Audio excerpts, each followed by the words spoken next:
Welcome guys, Les here with Rudimental Gardening. So my tomatoes are getting tall and I need to get some more stakes out here and give them some help staying upright. So today I'm going to show you my approach to this, and then we're going to water them in and wait for some tomatoes. So stay tuned.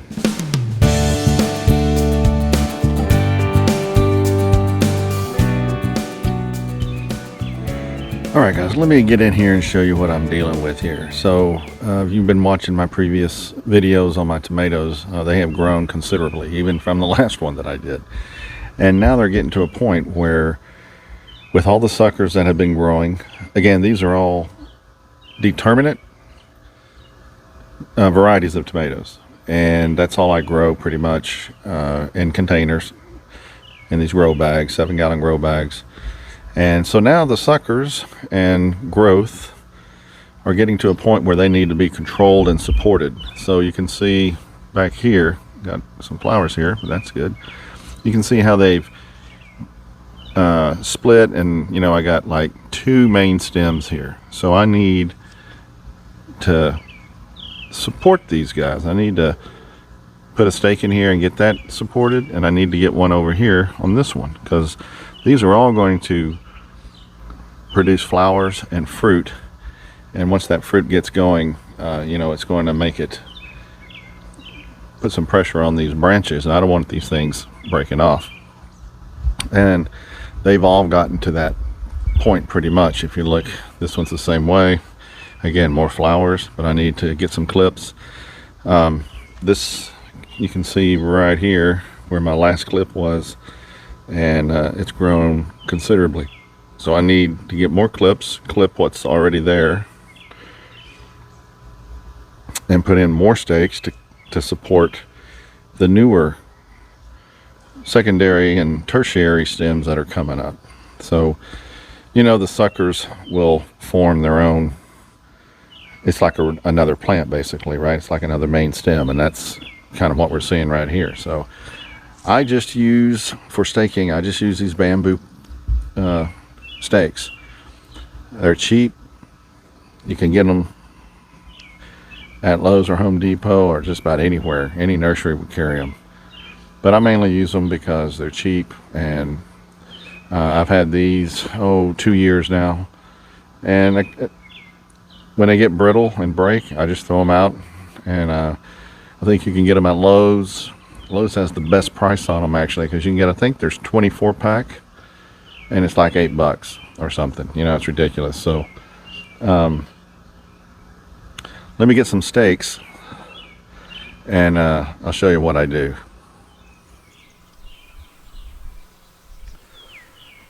Alright, so this is pretty easy, but it's just a little different than a lot of people do. I don't really like the standard typical tomato cages.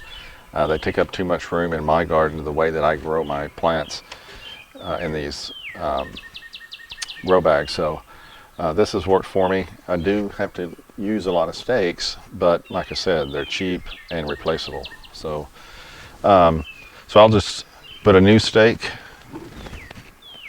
along the perimeter of the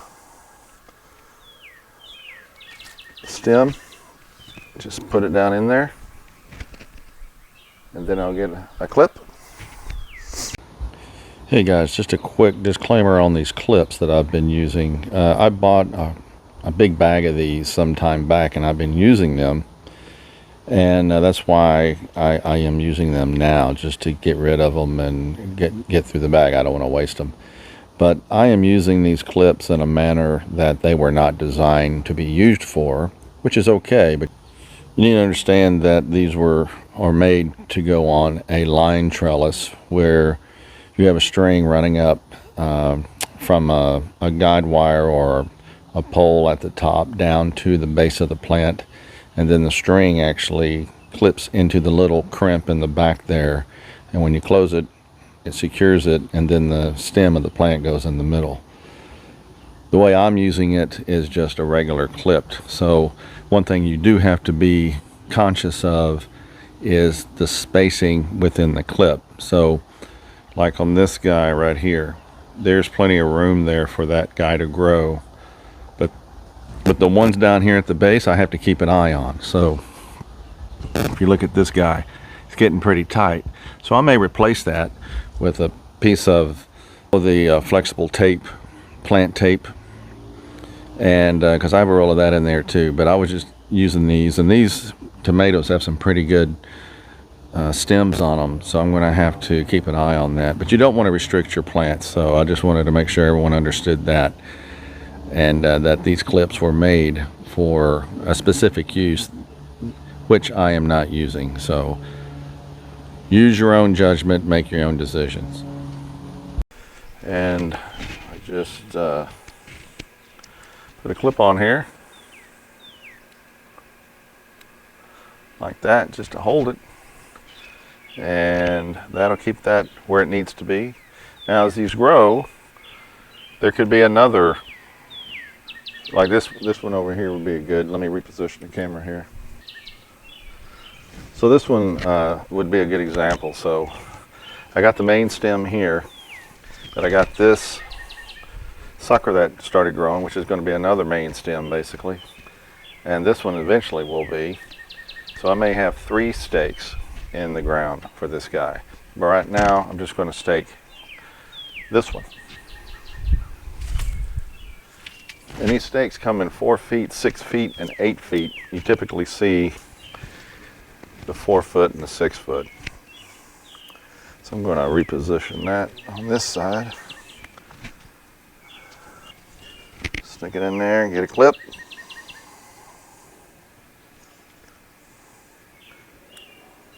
And it's good to go. You want to clip above a branch so it can rest down on it. And now I'm going to put one over here.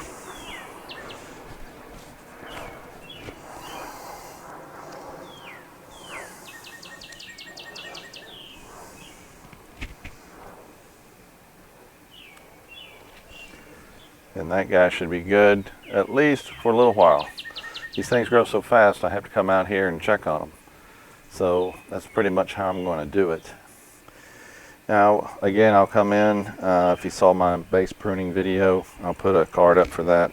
But when I pruned all this out of here, I may come back and trim these back that are now big enough to hang down real low. So I still have that path under there for the wind to blow through to keep the moisture out, which prevents disease and everything else from getting to your plants. So that's what I'm going to do. Let me finish putting these stakes in, and then we'll talk about the next thing we're going to do. Alright, so I got my stakes in. Actually, I already see a place where I need to add another one, but you can see by looking at the top, quite a few more in there.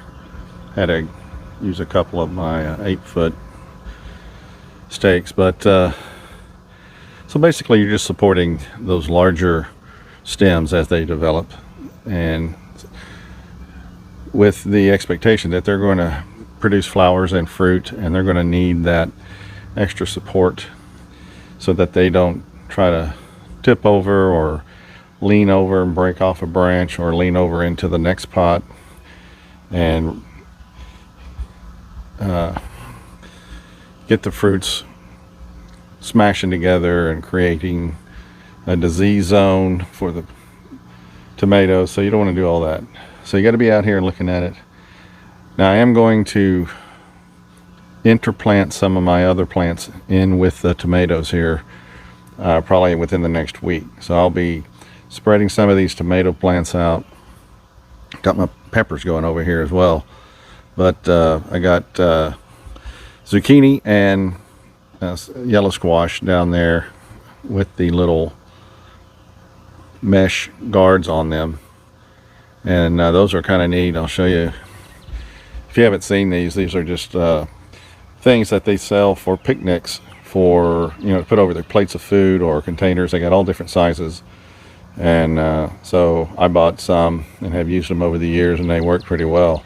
This of course is to keep the dreaded squash vine borer from getting in here on these young plants. Of course, as they get bigger, you have to remove it, but it's something that's quite cheap and very convenient and effective. I'll put a link to those down there as well. There's a whole bunch of these different brands and sizes and colors and whatever, but it's a pretty neat tool for the garden. And I'll be doing an experiment with these peppers that I'll have a later video on, so keep an eye out for that. But now I'm going to go through here, and like I said, I'm going to clean out some of this under foliage. And you know, a lot of this foliage just isn't needed anymore. When they start getting this big, sun is probably not even getting to this lower stuff very well, certainly not in the back. So I'm going to clean that up, and then we should be done for this. So let me get that done. All right, gave them a haircut. Looks a little better. Got rid of quite a bit of foliage. Actually, I got all of this off of those plants, and I probably could have done a little more. But the deal is, when they start flowering, you just don't need to have all that foliage at the base. Trim it up. As long as there's plenty at the top, medium, halfway up and at the top, you should be good to go. Now tomorrow I'm probably going to come out and fertilize these guys. Since they are flowering, they'll go to a weekly flowering with AgroThrive, which I've talked about in my previous videos. I'm exclusively using AgroThrive for my water-soluble fertilizer, so keep an eye out on that. So that should do it for staking the tomatoes for now. Later on we'll do another review and see how they're doing and if we need to make any changes. So thanks for watching, and take care.